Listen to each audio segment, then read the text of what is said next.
So you were saying that, a lot of that in relation to concerts and in relation to staying with the beat and those sorts of things. I also, go and see shows. I tend to go to more theatrical shows, and I always find myself looking at the site or paying attention to some technical attribute there.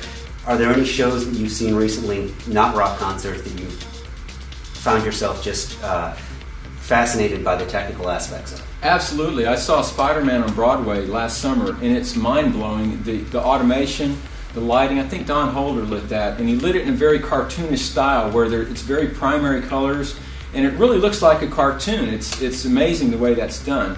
But there's a lot of Broadway designers who have that kind of talent. They're the top 10%ers. There's a reason they're lighting on Broadway, because they've paid their dues, they've developed the chops, they're at the top of their game.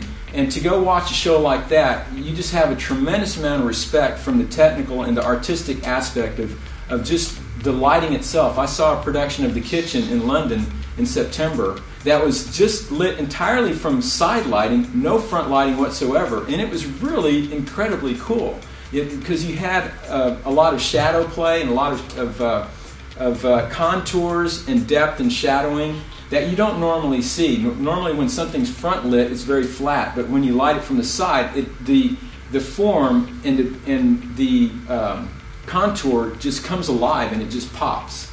And that to me, that's really interesting. Now you've said this, and I know that you do your own lighting designs. How do you think you're going to take this into the designs that you do for houses of worship, for the other things that you do lighting design for? Well, you hate to just copy outright, but I'm not proud. I'll do that.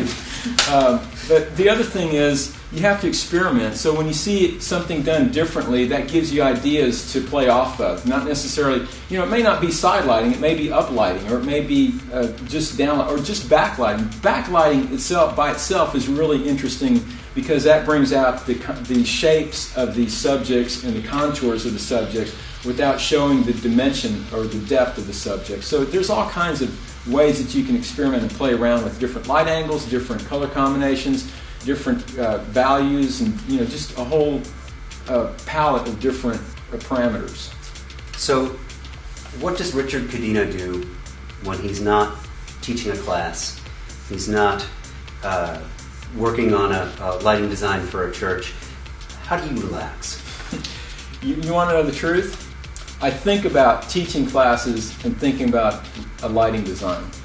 That's what I do for fun. One of the things that I see as one of the new really interesting convergences in technology that we've been talking about is this lighting and video, but doing it with pixel mapping. And the concept of pixel mapping has been around for a long time. People do it in big rock and roll shows. You see it very frequently with the big walls of incandescent fixtures. For me, one of the things that I see as a great opportunity in the lighting industry is using the LED. The LED, a tricolor or quad-color LED, allows you to change the color of that individual pixel and be able to just do incredible things in control. Do you see this as a viable step forward in lighting? Do you see this as something that you think is really going to be one of the next big things? Or is this something that you think is really cool, but, we'll see? Well, it's already a big thing. It's only going to get bigger. And the reason it's going to get bigger is because it's going to get easier to paint your pixels onto a surface. So instead of putting them in a fixture like this fixture, you might be able to paint a surface, and it will paint the LEDs on it or grow them organically or do some other type of application where an entire structure becomes an entire LED surface. And now if you take it to the next level and you start contouring it in shapes and different depths and building buildings with them, now you've got some really interesting technology that has a path to grow in the future. Well, Richard, thank you for spending some time with us here at CHAUVET today. I really appreciate your taking the time, and we'll talk to you again soon.